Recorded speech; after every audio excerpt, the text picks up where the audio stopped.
Hi, and thanks for watching. My name is Danielle Dale, and I'm the 2012 American Honey Princess. As the American Honey Princess, I serve as a spokesperson for the beekeeping industry. I travel nationwide talking to people of all ages about honeybees and their importance in our lives. Earlier this year, I did a series on cooking with honey in the summertime. And now that it's getting colder outside and the fall months are upon us, I'm going to do cooking with honey in the fall time, a two-part video series.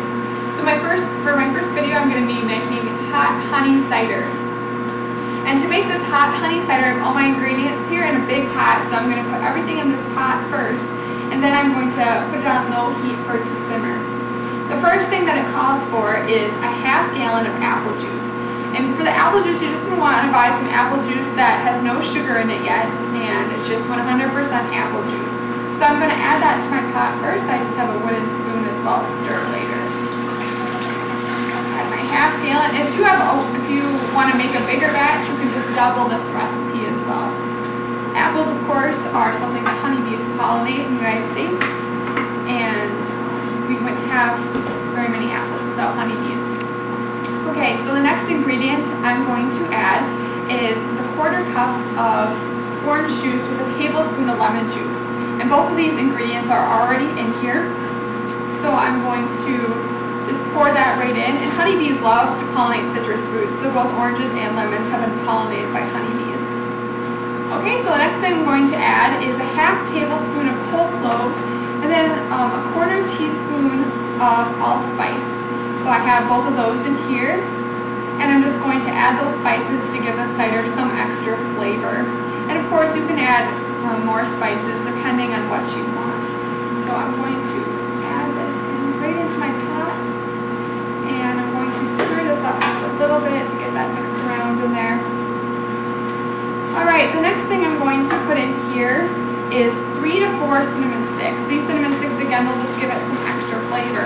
And when we're done making these, making the cider, you can just strain these and take them out, or you can leave them in there for extra flavor. So that's 4 cinnamon sticks I'm just going to put right inside the pot. And then the last ingredient that we're going to put in there is the honey.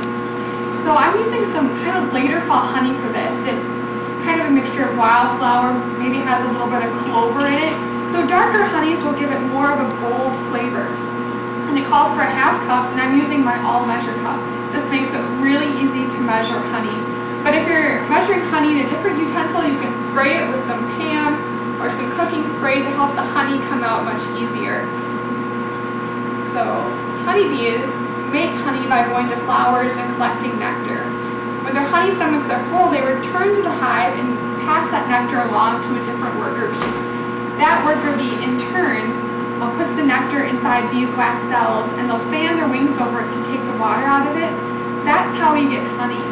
So one honeybee in her lifetime only makes a single drop of honey. So I don't want to waste any of this. So I'm going to dump this right in the pot, and you can see how easy it comes out of here when I dump it in here.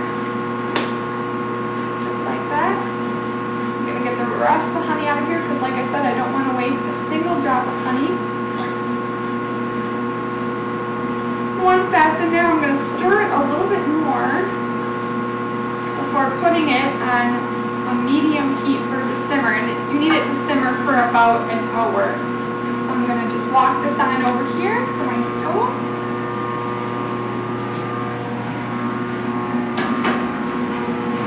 And you're going to want to stir it a few times in between that hour just to make sure that everything is being mixed in there and the honey is getting mixed in there well. And at the end of that hour, you can serve it.